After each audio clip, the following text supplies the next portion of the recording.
સરદાર વલ્લભભાઈ પટેલની 150મી જન્મ જયંતિને પગલે કેવડિયા એકતાનગર ખાતે 31 ઓક્ટોબરના રોજ એકતા દિનની ઉજવણી કરાશે।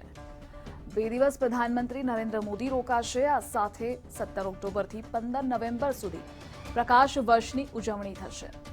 35થી 40 કરોડના ખર્ચે 3 કરોડ LED લાઇટોનો શણગારથી SOU રોડ અને ગ્લો ગાર્ડન ઝગમગી ઉઠ્યું। દિવાળીથી લઈ વેકેશન દરમિયાન ભવ્ય કાર્યક્રમો સ્ટેચ્યુ ઓફ યુનિટી ખાતે છે।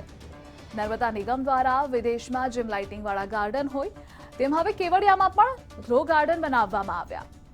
રાષ્ટ્રીય એકતા દિવસની ઉજવણીને લઈ ફરી એકવાર કેવડિયા નગરીને એક દુલ્હનની જેમ શણગારવામાં આવી। વિશ્વની સૌથી ઊંચી પ્રતિમા સ્ટેચ્યુ ઓફ યુનિટી અને તેની આજુબાજુ જે બધા એટ્રેક્શન્સ વિકસાવવામાં આવ્યા છે એના કારણથી એકતાનગર અત્યારે એક વર્લ્ડ ક્લાસ ટુરિઝમ ડેસ્ટિનેશન બની ચૂક્યું છે।